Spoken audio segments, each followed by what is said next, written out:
Hi, I'm Kelly and I'm the photographer for Women on the Move Gambia. Evening everyone, welcome to the exhibition. I'm going to take you on a virtual tour of the gallery and tell you the stories behind the images in this exhibition.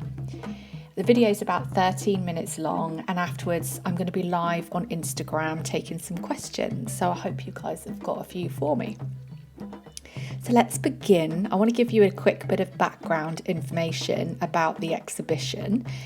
So let's start on the smiling coast of West Africa, the Gambia. I've been going to the Gambia for about 5 years now with a small local charity that directly sponsors children to go to school. I started out by making a video with them, and every year I go back, help out with the charity, have a holiday, and really get to know the local people. I found out about a group of families that were refugees from another West African country, and I was interested to hear more about their story. So this year I decided to do a project documenting their story. I also invited with me Mandy Yeovil, who is a writer, also from Cornwall, and she brought her 2 daughters. So with Fatu, the translator, and Mandy, we went and approached the families and asked them to participate. I started out doing some Insta photos with the children, really getting to know them all as a family. I went back on several occasions, and so that we were able to get enough images and as much detail as we can for Mandy to write her zine. Flying home to the UK and back in Camborne in Cornwall, I opened my new gallery, the Trello. After working on the exhibition, it is now ready, and this month we open to the public.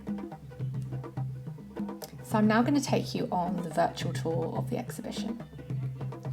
I'm going to start with these 4 women who are the centre of our exhibition. Their names are Therese, Elizabeth, Nadi and Odit. And these women came from Guinea-Bissau, another West African country, to the Gambia. They are, as they say, economic refugees. Those are the words they've chosen. They brought with them 4+ children each. They were all also single parents when they came over.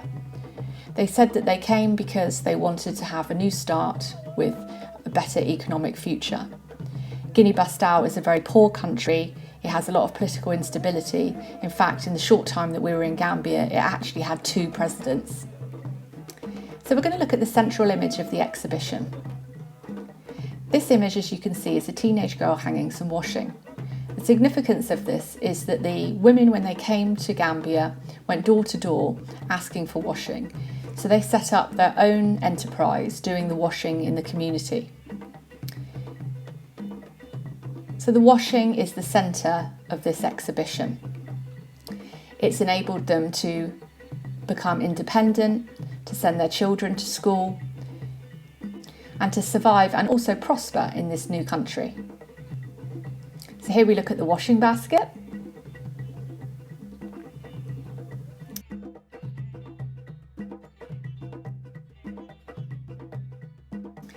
This image here of the 2 children going through the doorway, I chose this one because I wanted to show how the children were running around on the building site where the families live. It's quite a rustic area. There's a lot of dust and building work everywhere. The families will have to leave this area soon and find a new home. This image that we see of a teenage girl holding a baby is after the bath time of the toddlers. The teenage girls do a lot of work in the community, a lot of domestic chores, and this teenager's job was to bath all the young toddlers. As you can see, this little one's super cute, wrapped in a lovely piece of fresh muslin after her bath time.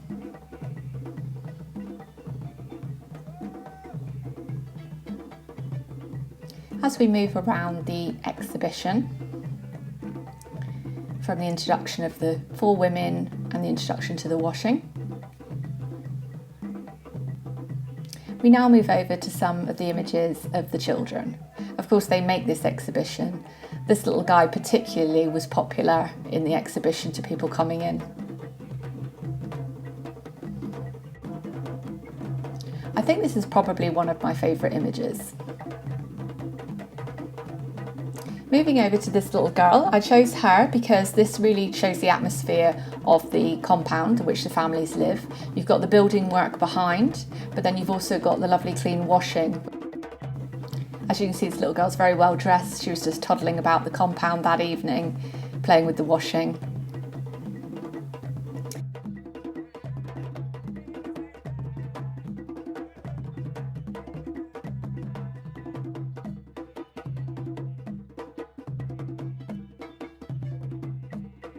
And as we move up to this little guy, you can see he's a lot shyer than the other children. He was probably the only child in the compound that wasn't too keen on having his photo taken.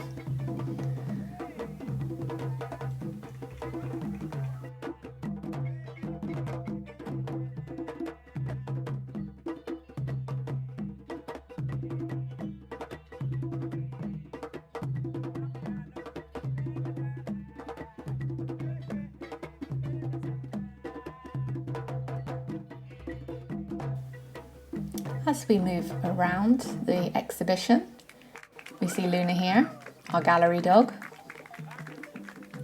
I'm moving over to the next wall.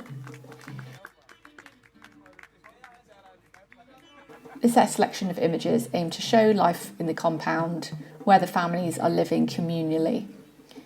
These families, they eat together, the children play together. Although they are 4 separate families, they are really united as one. So we're going to start with the central image, which has been a big talking point in this exhibition. We can see here the iron, which has cinders inside the iron. The women use this because they don't have electric in the compound.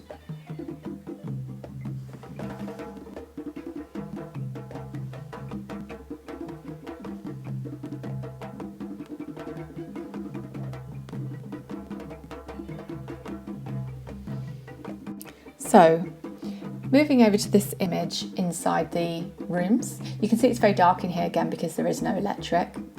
But you can see here this mother on her phone, which shows they do have solar powered technology.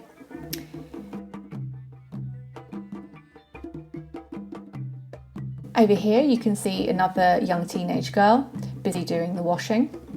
You can see the numbers here on this door. This correlates to people that come around and sell them the toiletries. So they write a tally on the door. Often phone numbers are also seen on the doors and other notes because they don't have paper. Here you can see a group of the children from these 4 women gathered outside the houses.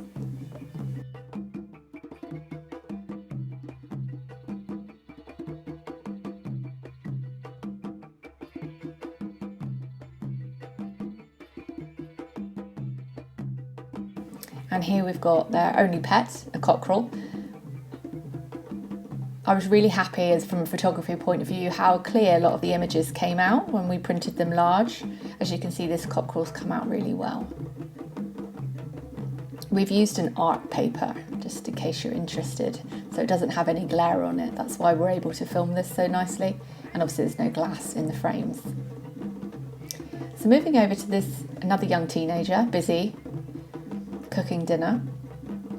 A lot of people coming to the exhibition commented on the bowl of fruit and the colour in that image. The fruit would have come from the market, which is just up the road from this compound. In the background you can see some of the men chilling, waiting for their dinner.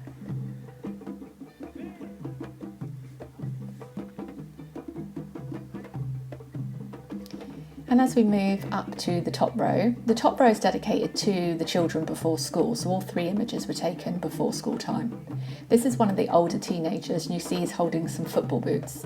So in Gambia, if a family can afford to buy their children football boots, then they are seen to be quite affluent. So this is again an indication that this family is doing very well, is very self-sufficient, and is really able to provide for their family. This is a young girl that's on her way to school. All the kids loved being in school. They were all very positive when we talked to them about their education. In this young boy's hands, he's holding some money that was just given to him from his mother.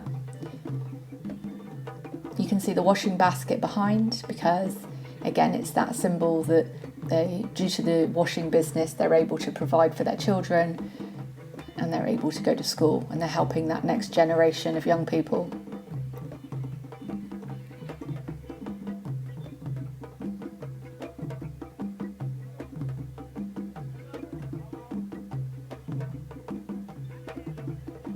So there we have the central images that are in our exhibition in the gallery. And then moving over to our zine magazine.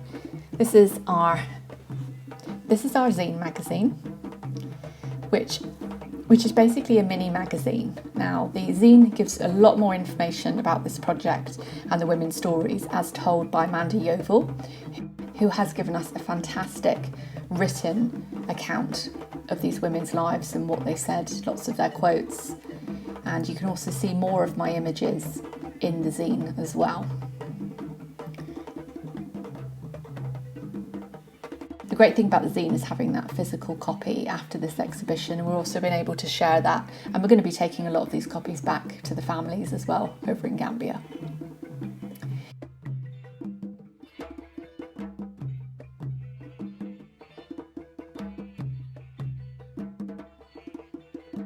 You'll see on this page there's some cute kids drawings. They did these on my iPad. And also there's some Instax photos. I wanted to do something with the kids, so we did a quick art workshop where we took photos of them all, a bit like a school photo, which I gave them, and did these drawings. You'll notice that the kids draw stuff that's just universal, that kids draw everywhere. They draw their pet, they draw their house, they draw a person.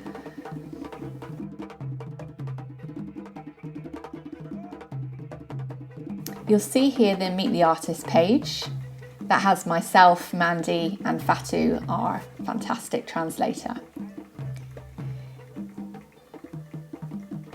I'm also going to post a video of Mandy reading the zine so you can actually listen to that. Of course, we opened during the COVID pandemic, so it was a very challenging exhibition to get started for lots of reasons, but was just so grateful that we were able to open. So I hope you enjoyed this digital exhibition. So I'm going to be taking some questions. So if you want to message me your questions, and then tomorrow on Instagram I'm going to be answering them. Okay. Also, if you want to buy a zine, they're in my zine shop, which I'll put the link in the bio for this video.